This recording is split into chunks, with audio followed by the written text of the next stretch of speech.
مې درلودې د خوارۍ ولاړې مخ په خوارۍ باندې ترکیه د پښې واورو یوړې ګوتې قلم سوې دلته ډاکټرانو قلم کړې 3 لکه افغانۍ د هغه زوی راباندې واخیستې تر دا اوسه راباندې اویشت دا ګرد مخلوق مو دغه سم نسبه کندهار ملا درک لري چې دغه سړی مه سې په خیر سړی مه سې زوی سړی مه سې سړی مه سې دا چیش خوړلی دی چیش دې خوړلی دی سالي خوره په خیر سه چې دی خیر خیرات دی چیش دې پخ کړی دی دا بشکین باندې کړي دا کوچنیان ته ماښام غوړي وشی نسته چې ورباندې چوم بالا ماښام دغه ورکوم کوچنیان ته شی نه لرو پوډور اخیستی سړی مو هم نسته ورک دی بالا پوډور د لاسه غورځېدلی دی کوچنیان مې وږي تږي دي دا غواړي سپین مشر سره مرسته وکړي زما کوچنیانو ته شی ورکړي سهار مو کوچنیان وځي د ماښامه ورک دی یا بوتل راوي یا بي بي سي راوي یو 10 روپۍ راوي هغه هم د ماښام خرڅ مو نه کېږي د ماښام شی مو نه کېږي نه وړسته نه غوړسته د خدای شي حال مو دا دی یا کاغذان راوي یا دغه راوي بالا هم په دغو روزو اوقاتو په دار دوستانو ایله کوم ویډیو د مرستې ولسنیوي په خاطر باندې در سره شیر کړي تر څو د دغسې بېوزلو کورنۍ سره مرسته وشي دوستان دا سبزي نه دي دا ځینې کسان چې زمینداره وي او یا هم په کلو کې ژوند کړی وي یا کلي ته ورغلی هغه پوهېږي چې پر دغه پستو مځکو په هدیرو په دیو کې یا هم په د غنمو په مابینځ کې پر پلنډو باندې دغه سبزي پیدا کېږي د بشکې په نامه وه د بشکې په نامه باندې او غوړي به هم نه وي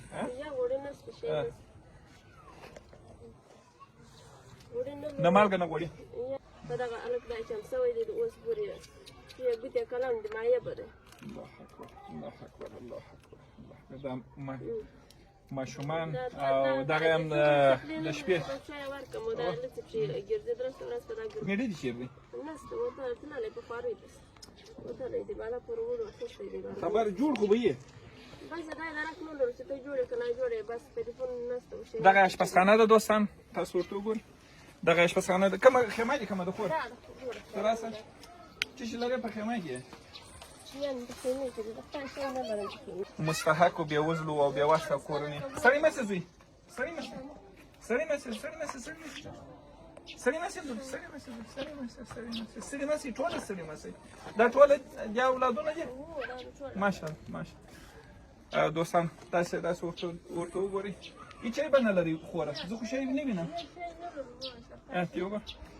زه خو دوستانو نه غوړي پکښې وینم نه وړه پکښې وینم نه چای پکښې وینم نه بره پکښې وینم پر دې دنیا باندې زه شی نه وینم پکښې تاسو ورته وګورئ دوستان کولم په باندې چلول کېږي د شاله په دغه خیمو کې نه وي پراته په ژمي هم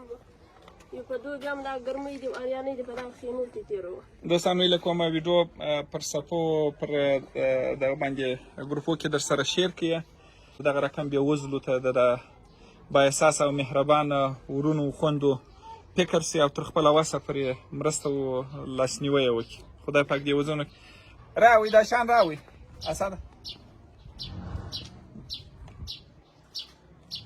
د چیش کومک اوس در سره وکړمه نن کار ته نه یې تللی په څو بجو باندې وځې کار ته دونه وختي پر 4 بجې د ملا پر اذان وځې د ملا تر اذان مخته نو نه ویرېږې د سپیانو د تاریکې او نو خو دا کوچنی دی نو خود یې باید راوګرځوي خو ورک کېږي او دغه یو څوک یو څه په ونه کې ښه کوي چې راګرځوي بیا تر ماښامه پورې نن به دې کار نه یې کړی هېڅ کار دې نه دی کړی اوس د څه شي کومک در سره وکړمه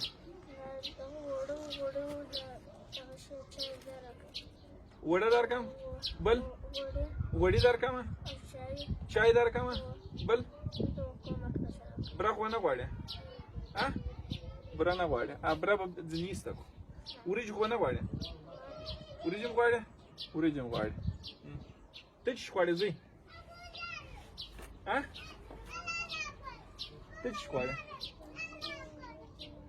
آفرین دا تر تا هوښیار دی. وایي وریجې وبرم غواړم. دا ټول شی شیان غواړه؟ کالي به هم درته وکړم. بس دوستانو دغه چپلکې ته دا خپل چپلکې وکاږه زوی. دغه دوستانو چپلکې د یوې لهجې دپاره درد احساس کړي که دغه زموږ د کورنۍ غړي وي او دغه چپلکې وي. دوستانو احساس درد احساس کړي د دا بلې لورکۍ ده هم دا ته راوځي دغه چپلکې دا چا ما درکړي وي هغې دي تر دا وساتل هغه نور بیا نه لري دا نور پې لڅې دي ترى دام د مشري لور چپلکې د یوې لهجې دپاره دوستانو درد احساس کوي که دا زموږ د کورنۍ غړي وي او زموږ کورنۍ یې څومره دردونکی ځورونکی او کړونکی حالت به ولرو. راوه دا دغه راوه زوی تېره دغه کمک ورسره وکړه بنشه کوه که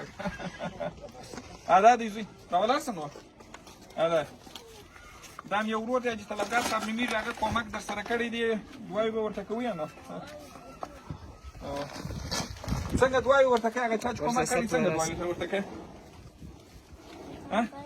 اسد وراسه خدای دې خیر ورکړي ته چې دعا ورته کوي زوی آفرین څونه ښه طلبګار صاحب څونه ښه دعاوې درته وکړله وای خدای دې دواړې سمې کړه خدای دې جنتي کړه څونه ښه خدای دې خیرات کوي خدای دې ستاسو د پلار په خیر او په خوشحالۍ درته راولي او خدای پاک دې په ډک لاس باندې د دغونې پیسو سره درته راولي راځئ